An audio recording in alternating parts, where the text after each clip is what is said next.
Hey, listeners, are you getting inspired to dive deeper into your learning of EFFT? If so, head on over to Catherine's website to check out her list of upcoming trainings. Some trainings are focused on combining EFFT with young kids and EFFT play therapy. So head on over to her website and we hope to see you in the future. Check it out at KATHRYNDEBRUIN.com, CatherineDeBruin.com, and we hope to see you in the future.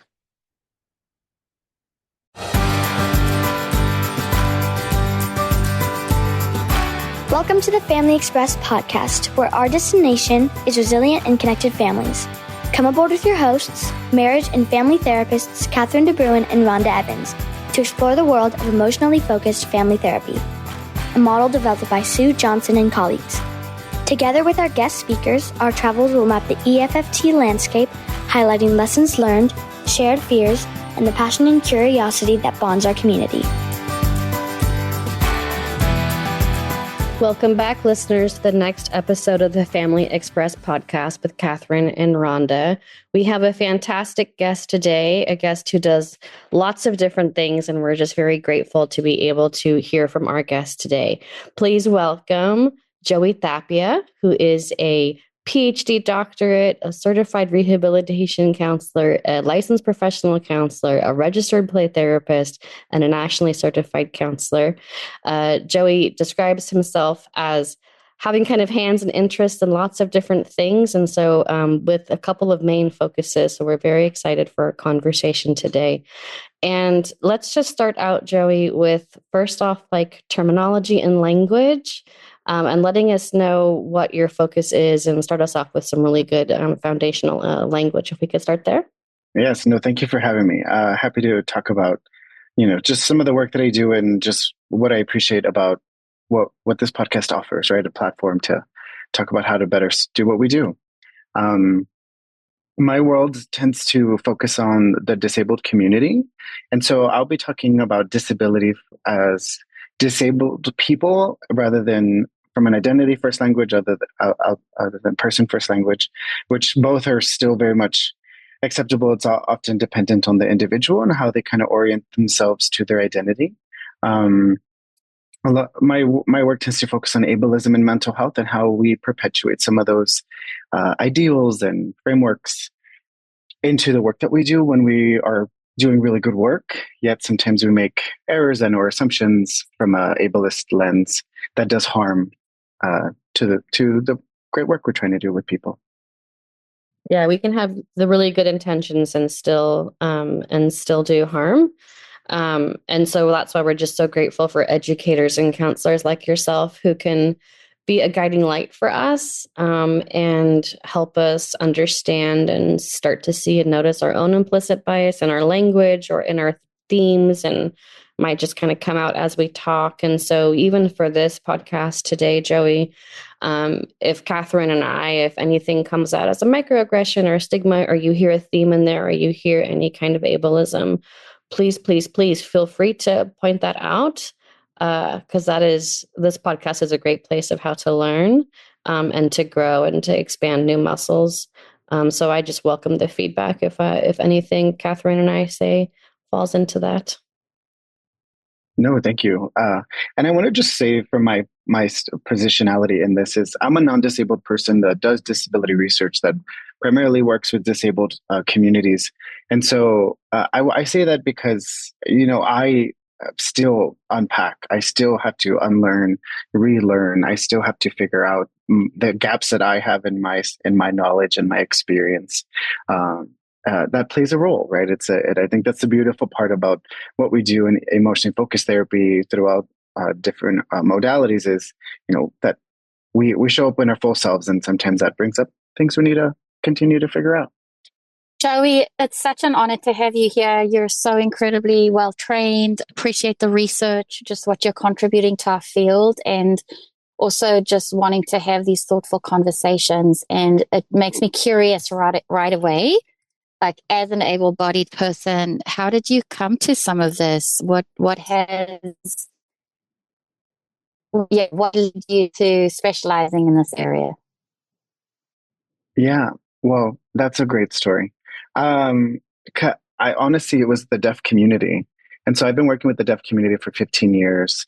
And a lot of that is like learning American Sign Language is, I think, the only reason I finished college to start. Like the only reason I ever figured out a career path was working with the deaf community and figuring out, okay, I want to serve them. I want to support them. There's communication barriers immensely in their community when they try to when it comes to employment, education, just activities of daily living. And so it has been a journey for me since then, from focusing my time on deaf and hard of hearing individuals to then moving into more brain injury spaces. So folks that acquired brain injuries and doing a lot of work there. And then from there, figuring out, okay, from a systemic perspective, I need to figure out how we do this. How do we do this well? What do we do? And so that's what led me to pursue a PhD and then learn about EFT and then dive right into EFT. I knew exactly what I wanted to do with that. And so a lot of my work tends to focus on how do we bring in the disability identity into the cycle, into the work that we do with families, as not something, and of course other identities that are relevant to the family, but that's something that's not missed because we're too fearful of going towards it or not sure how to talk about it. This kind of it's this explicit, right? We make the implicit explicit. We're bringing all this in. We're going to talk about it, even if they're not consciously aware that maybe this is showing up and impacting how they relate to themselves or others. Thank you so much, Joey. It's what a beautiful life progression you've had, starting with the deaf and hard of hearing community in college, and then look where it's taken you now. And it's honestly, it just feels like yeah, what a beautiful pathway, and you're like super needed. Like you're super needed in the world. And like the brain injury, acquired brain injuries, I'm just seeing more and more of counselors asking, like, how do you work with this? Like, what can I do? What is reasonable? Kind of what is my lane? Kind of a question. How do I do it? And I want to. And so I just think it's such a needed place, and you're already filling that role, and you're expanding it, and you're making space for us to learn. So I just really appreciate you and your life trajectory. How lovely. Thank you. Yeah. So let's give us an idea of give us an idea of disability and family work, and how do we work with this in family systems from a systemic place? I know it's a really broad opening Yes. question, so take us where we need to go. Great question. Oh, that's a great question. So to me, it starts with our own understanding of ourselves, right? And how I understand disability.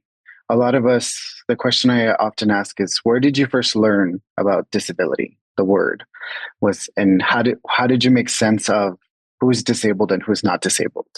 And often the representation is physical. Someone who has a physical so obviously a non-disabled person who's sighted, who can see something physically different and notices either a wheelchair or a cane or some assistive device that signals to the brain, they're different than me. And at what age did that happen, or how did you learn about these things? And so a lot of that tends to be just making space for where all this comes from. How did we make sense of it? What messages were we given about disabled people as a young age? Some of us have different orientations. Either you may identify as disabled, or you may have a family member who's disabled. And so throughout your lifespan, it looks different. And well, I'm going to add this in here. A reality is this is one of these identities that if we live long enough, we are all going to become disabled. Like this is a phenomenon that doesn't evade anyone, regardless of age, race, gender, sex, sexual orientation, identity, etc. Everyone will experience this if we live long enough, or if we were born with or acquire throughout our lifespan. And so, and in the United States in particular, there's over 61 million people with a disability. And the idea that you are going to encounter someone with a disability is very high. The idea you're going to encounter them in mental health is high because whoever needs mental health care the statistics of you actually having clients who are disabled is going to probably be high. With that, it's our own, so assessing our own internal bias around ability status, like whether it's non-disabled or disabled, because that comes off in how we actually portray ourselves in as a clinicians. So, for example, what I mean by that is when we say I serve everyone, who does that? Who's that for? And how do people out there know you serve everyone? Let's say you're like, I'm inclusive. I try to, I'm for my space is for everyone. Great. How do they know that? On your website, do you have if your space is accessible or not? Do you have how many steps are around to get into your office space? Do you have the width of your doorways? Do you have that your furniture is movable? Do you have that your lights are adjustable? Just these basic things that people have to literally make efforts to reach out and ask these questions to ensure that the space is accessible, even before they get to fill out any intake paperwork or get scheduled. They have to do additional work just to see you. And so can you make this process easier for them on the front end by including some of this information on your website? We love our cute offices. Don't get me wrong. I love cute furniture. And sometimes it's not accessible. Sometimes it's not a great space for people. And so if I'm going to say my space is for everyone, I want to be explicit on my website, show pictures. And guess what? If you have pictures, you need to provide an alt text. Alt text is just a description of the image.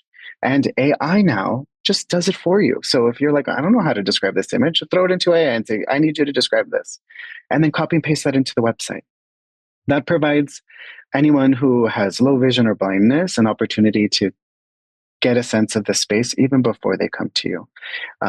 This is just like it is for those that may need the access. It is for everyone. That's what it makes it universally accessible. Anyone who wants to know this information has this information. So I think it's the self part first. Where do we get stuck? What have we maybe not unpacked? And then let me reevaluate what I'm actually offering people and how I'm putting that message out there. I said a lot, so I want to. No, I love that, and I appreciate the pause. What a great place to start. First, just in our own reflection, right? Our own reflective process of when did we first learn about disability and somebody being different, and then using that reflective process to think about if I do serve everyone, right? I want to serve everyone. How am I doing that? And the practical stuff of website and pictures and alt text, which I really think reflects the reflective process that we have then done as a person. And I just think it's such a recursive feedback loop. Like if you've done the reflection, then you've taken some steps. And if you've taken some steps, that means you've done some reflection. And I think that shows to people who might want to seek services from a particular counselor. I was doing, you mentioned low vision or blindness. I was recalling, and I don't have all the correct words, I'm sure, but I was recalling like there are like certain colors or there are like certain filters or something on visual images or websites that are easier to visually see or like more challenging to visually see. And again, I don't have all the words, but I remember like thinking like, I need to get my website like assessed. Like, I don't know if I'm using appropriate colors or filters or whatnot. And there was, you're just reminding me like I have something on my to-do list still. I got to do some stuff. I love that you mentioned that. Okay. Yeah. Well, for that, it's a simple contrast. We want good enough contrast with colors so that there's a differentiation that can be picked up on. So, that the basic ones is like white and black, yellow and black, dark blue on yellow. There's different color combinations that can be used. With enough contrast, it tends to come off a lot better. That's so interesting because I know there is I would call it a bit of a trend of like beige and muted colors on websites with like light white, like white text on like a beige background. Mm-hmm. And even for me as I age, I don't have my glasses. I'm squinting more, and I'm having to zoom in the websites more, right? Even just in the past year as I age. So again, I appreciate like that reflective process that leads into you can take action that can shows your own work on making your service and yourself accessible. So I appreciate that.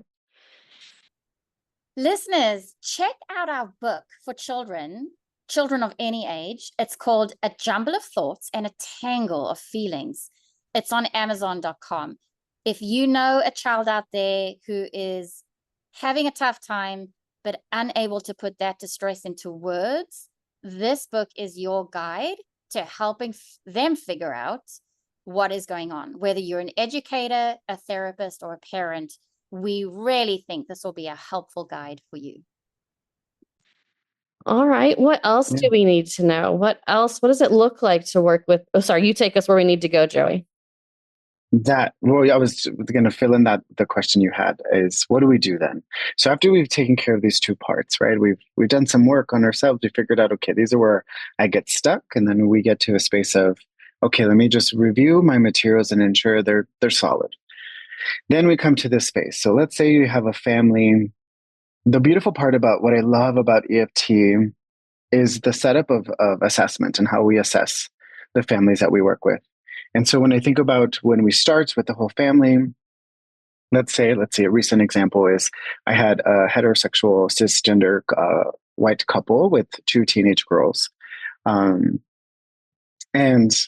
one of them is neurodivergent, one of the teenagers, and they're really struggling right now just with adapting to high school life and friends and whatnot, and just the parents' ability to connect with the children. What I appreciate so much about it is when we do our individual meetings and sessions with families, it provides me an opportunity to ask things that I think most therapists would be scared to ask. And what I mean by that is, when it comes to disability, it's being able to say, so tell me how you make sense of this. What was it like when you found out your child was neurodivergent, or more specifically on the autism spectrum? What was that? What happened to you when you found this news? When you were given this news, what kind of supports were you provided with? What messages were you given? How did you respond to each other as parents? All of that is super essential information, because I need to understand what they were told. Medical doctors are. I was about to curse. I was like, let me cut that out. They're terrible. In that they're not coming from a humanistic lens. They're not coming from this, let me deliver this to you with ease. I mean, also, to be honest, even some psychologists don't often deliver news of results from reports very humanistically, I would say, with consciousness of, what is this going to do when I deliver this? What's the impact? Right. And so I want to get that information, because if I can help clean up, and by clean up I mean clear up, reorganize any information that is wrong and or very deficit oriented, I'm going to do that. I'm going to do that then, because what's going to happen, it tends to happen. This is just anecdotal experiences where they will say something in front of their child that is just not right, but it's from a deficit oriented lens that's held because of how they were either told about the disability and talked about, and or their own internal kind of meaning making of it. And so I try to use those individual sessions within families to really iron out some of those things, to really get a good sense of how they view things. And if they view it from a deficit-oriented lens, I know as a therapist, I'm going to have an uphill battle with helping reorganize, because I want them to see what's there, not what's missing. That's a very play therapy thing from child parent relationship training, is helping the parents see what's there, not what's missing. We use a donut as an analogy of, like, the donut has a hole. Often we're like, what do you notice? And they're like, oh, the hole. It's like, yes, we want, and look at the sprinkles, look at the chocolate, look at the strawberry, look at all the beautiful, unique things that are already there, not what's missing. And so that's kind of that idea. I know that I will have to do that work if there's a strong deficit oriented mindset. Oh my gosh, you're just laying down so many good, not just small nuggets, foundational themes of what you're listening for in an assessment in that individual session, whether it's with the couple or a parent or the individual themselves. You're listening for is there a deficit oriented lens, and you're recognizing like that could be just from them internally already, or it could be from an external source like a doctor that got internalized so quickly, like they just, I call it like picked it up, right? Like this language I use with my couples, like it's like he just picked it up like so automatically. And so you're just saying how in that individual session, you're just listening for that deficit oriented lens. You're knowing for yourself, treatment wise, you're like, there's going to be more meaning making work and reframing and reorganizing that you're going to need to do. And I love this idea of the what is there, not what's missing. Catherine was nodding her head when you mentioned this is from play therapy. She's nodding her head. I can see her. That is actually, so originally I was trained as a play therapist way back at the beginning of my time as well. And one thing I love about working with families, and then so I worked with kids, then I worked with individual adults, then I worked with couples, and then now families. So I did it in chronological order, believe it or not. But this is actually something I didn't get from my play therapy training originally. This idea, this concept of you're looking for what's there, not what's missing. And I can only imagine how that in itself helps the family or the individual start to shift their mindset, right? Of like, oh, look, even I noticed what was missing first. Even I saw it. Yeah. I just think that's really powerful. Just that foundational element alone. Okay, so what's next after assessment? Okay. Along with assessment. I love talking about this because it's just, yes, these are simple ways we can just readjust what we do and how we do what we do. Because it has a real impact, and it impacts our therapeutic process. And if we can catch it early, we can identify these markers, we can do something with it. So with this family in particular, the idea to focus on what's there, it's because often, when they're coming in distress, there's a list of things that are not going well. And often in this particular situation, it was a lot of school related behaviors that were causing just there was no academic success happening because of all the behaviors that were involved. And we have a BCBA person, behavioral board certified behavioral analyst in the schools assisting. We have the school counselor assisting. We have these 504 plans. We have these structures in place to ensure the child, has resources, which is great. And the parents are inundated with this information and then are trying to figure out how do we just help at home. And then that obviously distresses the couple because they're at odds of like how they want to approach this. Mm-hmm. And so because of that, again, we tend to focus on what's not there. What is not there in the child that needs to be quote unquote fixed, changed, improved. And so that kind of the constant, it's almost the very same thing we do with enactments or engaged encounters, depending on your camp and which language you like to use, is the constant repetitiveness of this reorganization of how we're viewing the child. Because a lot of parents, obviously if they're coming, if they want to stay connected with their children, they love their children. It's like they're missing these moments of connection because they're so worried about their outcomes, the child's outcomes educationally. They're worried about, they're good at this. They're predicting all the bad things that are going to happen in the future if things don't change, if things don't improve. And so it's really, we know how to do this, right? In slowing things down, but it's slowing things down from this lens of what are they, if it's from a deficit lens, what are they seeing play out and how can I help slow this down for them? How can I help reorganize this? Because that's gonna come ahead. Now, that's from more like a child. And so from the child's perspective, so when I'm meeting with the children, these teenagers in particular, I'm meeting with them together. They have pretty good rapport. They have their sibling rivalries that come up here and there. But for the disabled child, I'm asking, I'm saying, what is this like for you? to be getting all this type of support in school? How are you feeling about all of that? And what messages do you get? What do you hear people say about you? And then what do you think about that? What did you tell yourself about? It's like some pieces of the actual identifying the cycle kind of thing that we do in EFT. I'm just like, I didn't individualizing that a little bit of how are you receiving these messages? What do you tell yourself when you receive these messages?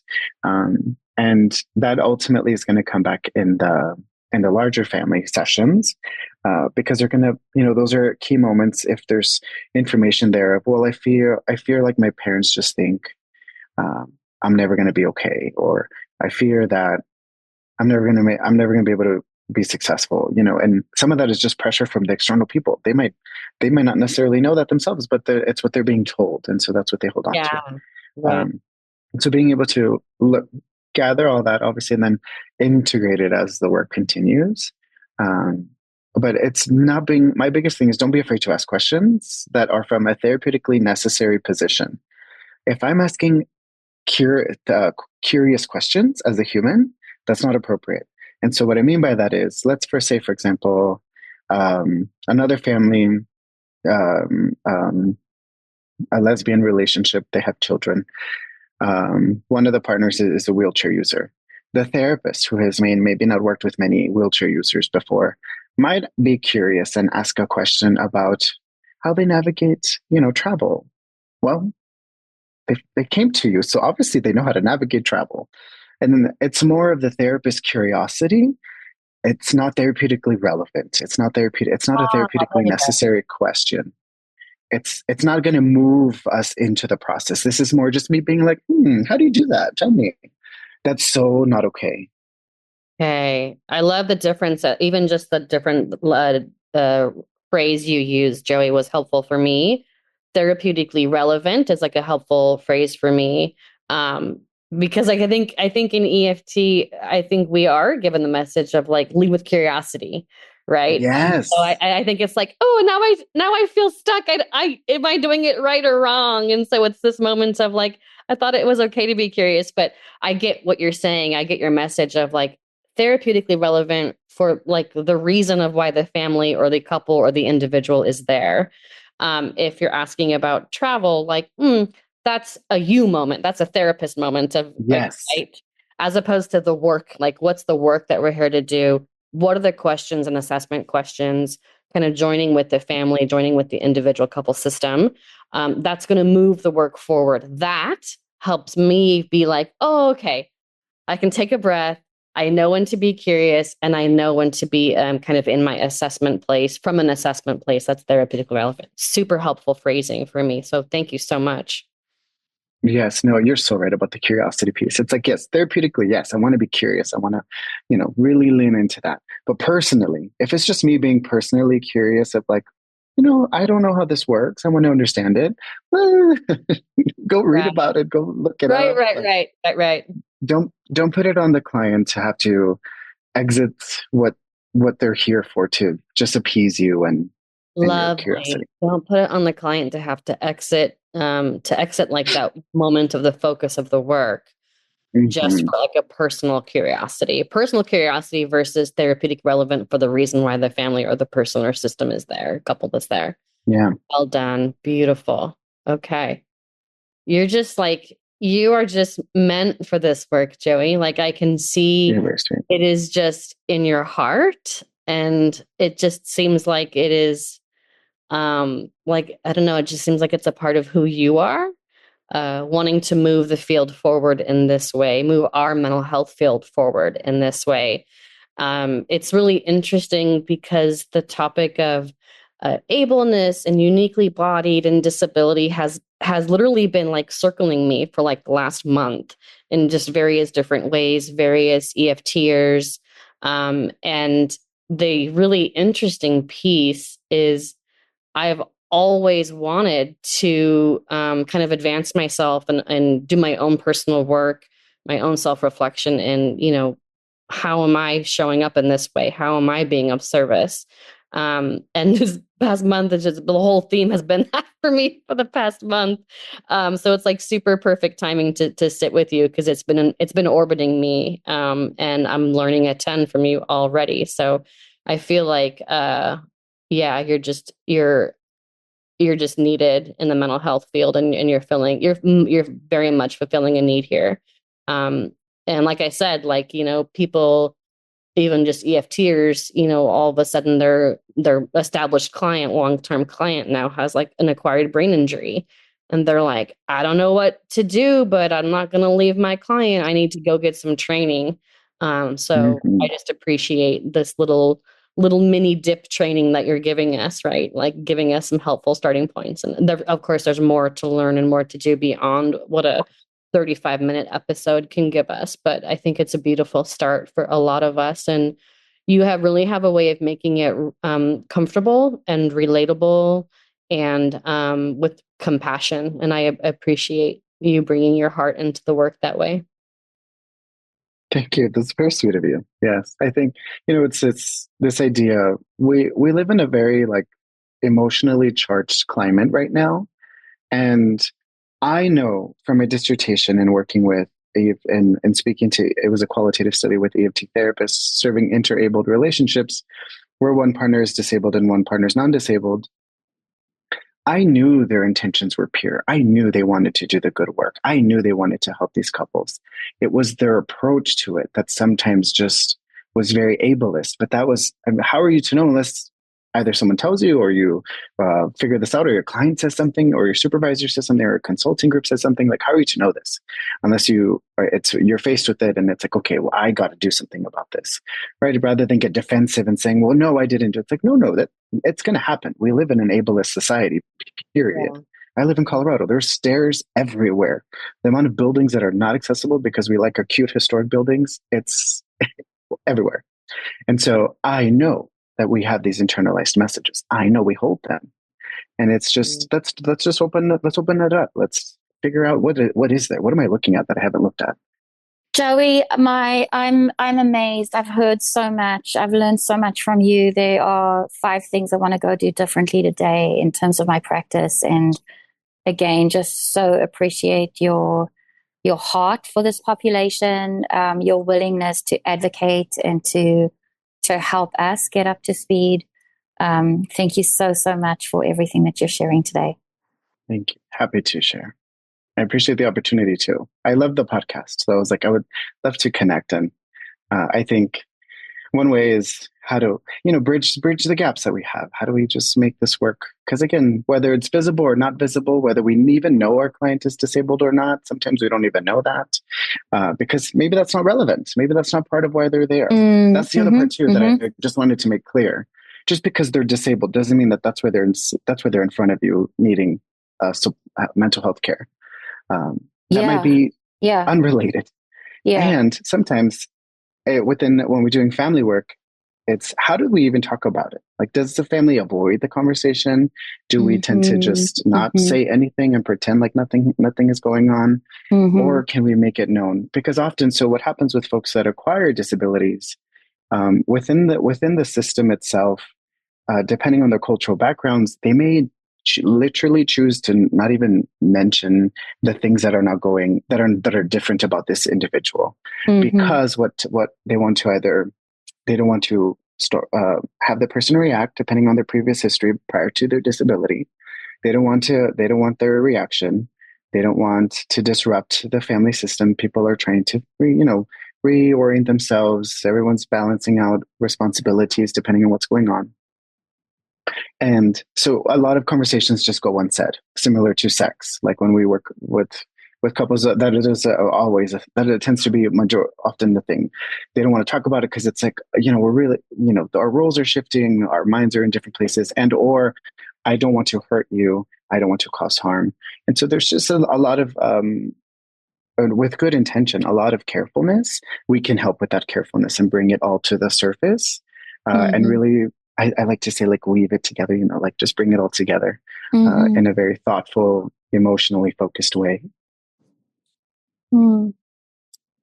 Lovely. Thank you so much, Joey. Thank you so much, Joey. I know this is just like a super dip, right? Like it's just scratching the surface of what's really needed in our field, and by our field, I mean mental health, I mean family therapy. And we would love to have you come back and do more episodes with us. If that's cool with you, we'd love to have you come back. Happy to. Awesome. And I just want to say thank you. Thank you so much. Like, I appreciate meeting you and having a new connection with you, and happy to support your research. It was fascinating what I did get to read about the article, the research you did do. And I learned a ton just from reading that alone. So thank you so much for doing what you're doing in our world, and moving us forward. Thank you so much for being here. Thank you for y'all for your time. Have a good week. Thank you, guys. Take care. Ciao, ciao. That's it for today, folks. Thank you for listening, and we hope to see you again for our next journey.